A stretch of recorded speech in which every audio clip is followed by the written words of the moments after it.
So how important is it to maintain a good balance in your life? It's very important.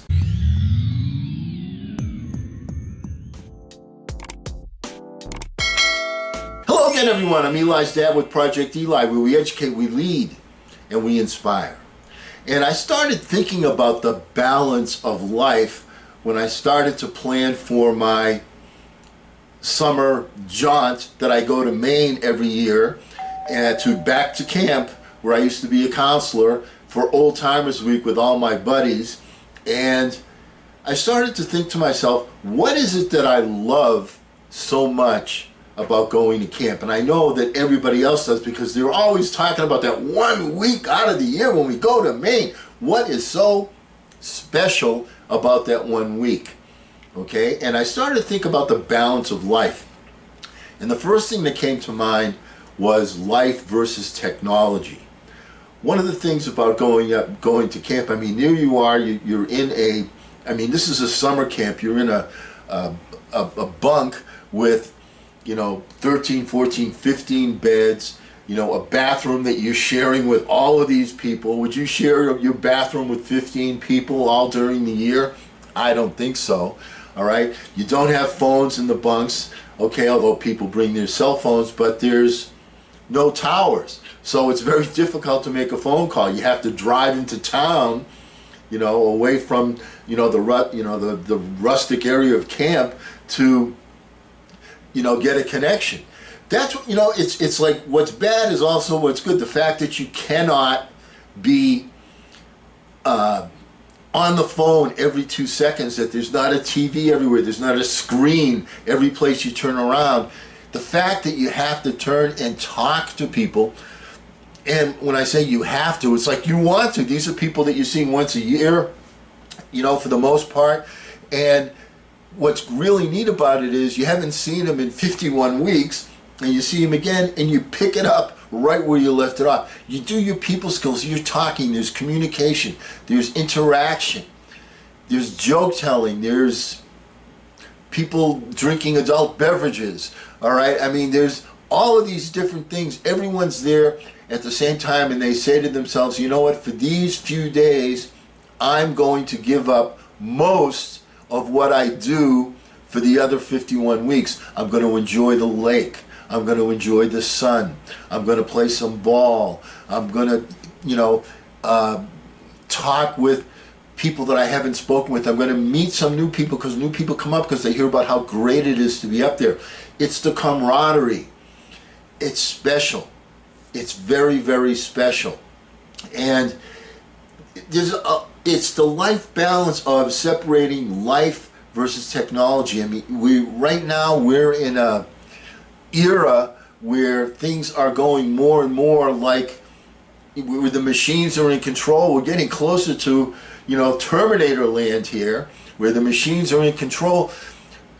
You can't replace being in person in business with a Zoom call. You can't see, feel, and taste the room and get the vibe by looking at a computer screen that you get by being there in person. It's that balance of nature. All right, I mean, we live our lives now. There's most people that live in the city are, they're in their cars. Everything is in a box. All right, you're in an elevator, you're in a car, you're in a cubicle. You're in a box. And when you get out into nature and you see the lake, and you get up and you see the sunrise, and you see the reflection of the sun shimmering on the lake in the morning. I always make it a point to get up before sunrise and enjoy that part of nature. Enjoying that part of life. It's the balance. And when you don't do it for 51 weeks and you're there for that 1 week, you just want to savor that. Now, at the same time, and this is what's so hypocritical about it, at this particular place where we go to camp, we're in the sticks, in the boondocks. There's no towers or anything like that. But in town, they have some really fine restaurants.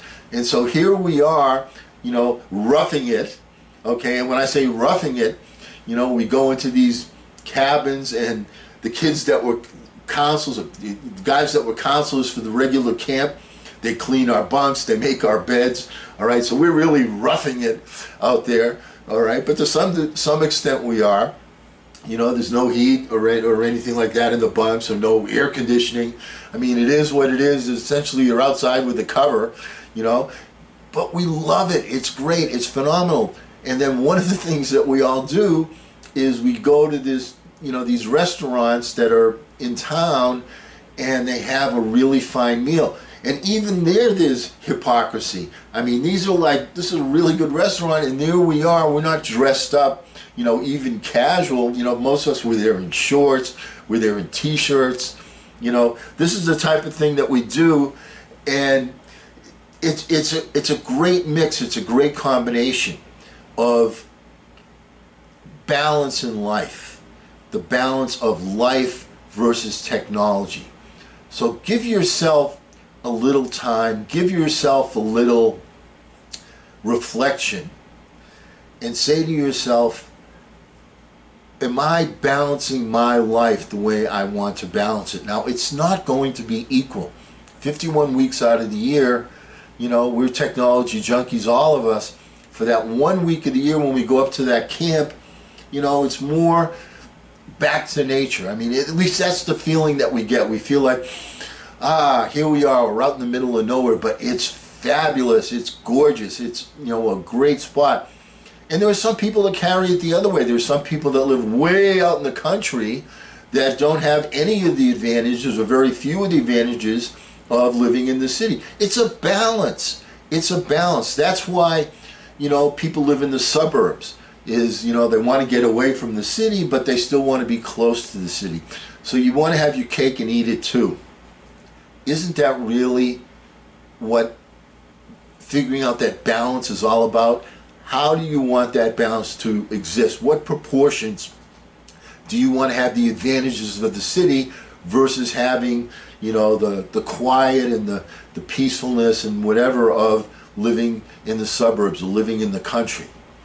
So give yourself some reflective time and start thinking a little bit about that balance, because you know what? You were brought up with that your whole life. The difference between, you know, your school voice and your play voice.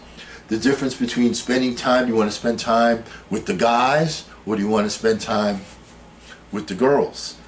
You know, and as my boss Bob Anderson used to always say, there's three sides to the balance sheet. There's the personal side, the business side, and the spiritual side.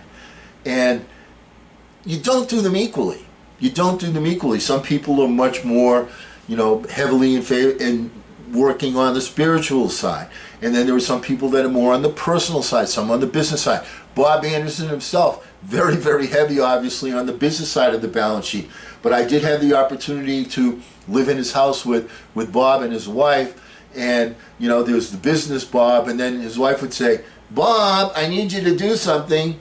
And then I saw the personal side, okay? Because you would change from being, you know, the big tough boss to being, you know, the subservient husband. So we all have those balances that we have in our lives. Stop, reflect, look at them, see how you want them, and take some action to keep yourself balanced. Because while you may be very, very heavy on the business side at some point, remember that when you have your family, that when it's their time, give them their time. When you're on vacation, spend the time. That's why you go to work in the first place, isn't it? So you can have that family time. Does that make sense? Okay. Wanted to talk to you about the balance of life, particularly about life versus technology, to all of you who are sticking your phone in your face, you know, 90% of your life. Think a little bit about balance. Think a little bit about life skills, about talking to people, about interacting with people. Does that make sense? And certainly on this particular subject, I'm not going to ration the passion. I'm going to fashion the passion. I'm Eli's dad.